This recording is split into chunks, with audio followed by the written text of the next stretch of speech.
অনেকেই আছে তেঁতুর জন্য উচ্ছে খেতে চান না, তাদেরকে বলবো একবার এইভাবে উচ্ছে রান্না করে দেখুন, সকলেই কিন্তু পছন্দ করবে। আমার বাড়ির ক্ষুদে সদস্য যিনি উচ্ছে খেতে চান না, আজ এইভাবে রান্না করেছিলাম, খেয়ে বলল মা দারুণ হয়েছে।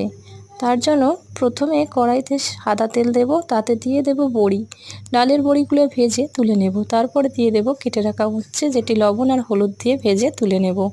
এরপর ওই তেলেতে আরও দিয়ে দেব কিছুটা সরিষার তেল, দিয়ে দেব 5 ফোড়ন আর পেঁয়াজ কুচি, দিয়ে ভালো করে ভেজে নেব।